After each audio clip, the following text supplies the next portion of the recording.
La rapporteure. Moi, je ne pense pas que ce soit... Enfin, moi, je suis tout à fait favorable à ce qu'on l'examine dans l'hémicycle.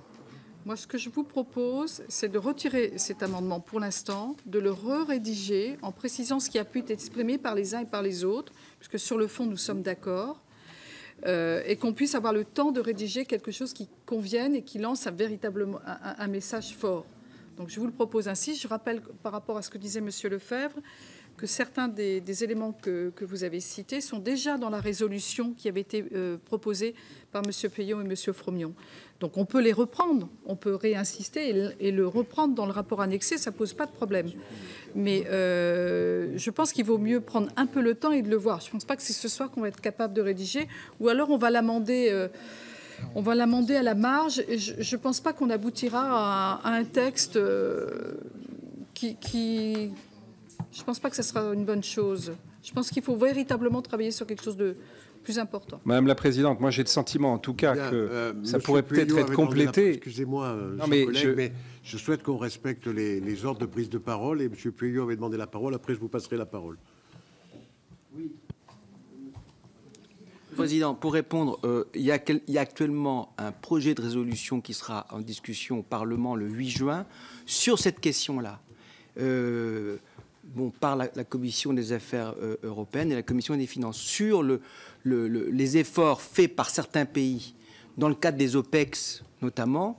Donc il y a Athéna, mais il y a le déficit des 3%. Alors, il y a eu des observations qui ont été faites par très peu de pays. La question n'a pas été abordée d'ailleurs à l'Union européenne. C'est des questions qui n'ont pas été abordées, mais il y aura un projet de résolution qui sera débattu le 8 juin, le lundi 8 juin, qui concerne totalement votre sujet, totalement. Monsieur Lefebvre. Oui, moi je pense que rien n'empêche de débattre plus globalement et qu'il y ait des projets de résolution plus globaux. Mais je ne vois pas en quoi, et d'ailleurs je voyais le ministre et j'échangeais avec lui à l'instant, je ne vois pas en quoi la rédaction que j'ai proposée, qui nous permettrait, dans ce texte de loi de programmation militaire, parce que ce qui me gêne dans le fait qu'on le fasse dans des propositions de résolution européenne, j'en ai rédigé une moi-même, la réalité, c'est qu'une des raisons pour lesquelles nous sommes dans l'obligation, et le ministre est contraint, de revenir devant nous pour retravailler ce budget, c'est aussi parce que l'Europe ne fait pas les efforts qu'elle doit faire. Et donc je pense que c'est important que dans ce texte, il y ait la proposition que je faisais à l'instant. Le ministre avait l'air d'acquiescer sur la rédaction. Si on pouvait se mettre d'accord sur cette rédaction, ce qui ne veut pas dire qu'il ne faut pas discuter de manière plus globale, y compris sur l'équilibre des déficits et autres. C'est un sujet beaucoup plus vaste. Là, on est sur un sujet extrêmement précis qui est, et on est en train de parler de l'engagement de la France.